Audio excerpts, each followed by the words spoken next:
What is up, guys? Keystone Fishing, and thanks for joining me here today. I'm heading out in just a few hours to go film a trout fishing video, but thought I'd sit down and answer another question that I get asked a lot. And I get asked this a lot in Instagram DMs, comments, YouTube comments, and things of all such, and I see this on a lot of other channels. So I'm just gonna go ahead, put out my opinion on the topic. And today's topic is going to be, when you're going to a new pond, which 4 baits or however many baits, what baits should you start off with? And so I'm just going to go ahead and say, for me, it's 2 casting and 2 spinning combos.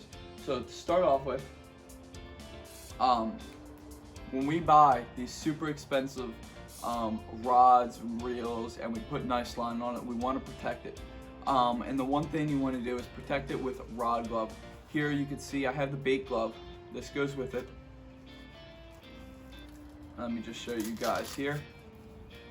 Lay that down. This keeps your bait protected. You know, if you're throwing nice expensive swim baits, or even if you like me, you just got a nice chatterbait on the back, but you don't want that hook getting stuck in everything. But that's right there. That's a sneak peek at the first bait. But anyways, keep your reel protected, like so, which keeps the line on the spool, because these spools are exposed from fraying and ripping.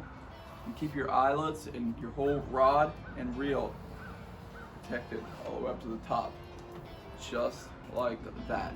This is a 7.2 medium heavy loose Mach 1, and this is by far one of my favorite reels and rods. But for the first bait, a chatterbait.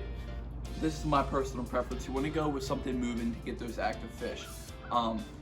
Something like a spinnerbait would work as well. Maybe just a swim jig. Something that is moving down in the water column is going to work excellent. My favorite color is black and blue for chatterbaits. If it's not that, it's white. Those are the only 2 colors I have, and they work all the time. So by far, number 1, you need a chatterbait bladed jig of some sort. Continuing with casting. As you can see, this one isn't as quite as decked out with the rod glove, but that's why I said yet. Maybe I didn't, but I meant to say yet, because I'm slowly going to start getting some stuff for all these reels. I just want to protect it and take care of it. As you can see, I have 15-pound, this is green spider wire braid, and on here I have a Mike Buka swim bait. This is one of my favorite baits to date. This is taken over by storm, and you see a lot of guys fishing this bait today. And I'm not talking a swim bait, I'm talking something moving that represents a bait fish. So maybe it's a crankbait, maybe it's a lipless crank, something that is going to be moving and that's going to represent the bait fish in that pond. You might not know what it is yet, but good odds are it's shad, it's bluegill, it's little minis, it's something like that. So anything that's going to resemble a bait fish is going to work. So for me, this is the perfect thing. It's the Mike Buka swim bait in a bluegill color. And I forgot to mention, this is a green spider color for those of you wondering. And this is what they're calling their Patriot color. It goes great with the Abu Garcia. And then these next 2, I don't really have outfitted at all. I just have one spinning rod glove over it. A little sneak peek right there. These are just some old spinning rods. They work good. So on one spinning combo, you're gonna want to put some kind of soft plastic worm or creature bait or something. Texas rig, I have mine wacky rig. This is just something that I want to throw more this year, and Texas rig is great. Weightless or weighted, that's gonna work great. You know, something like the structure bug or the beaver from RealBassin. Here, I think this is a Black Magic stick bait by RealBassin. Love them, super durable.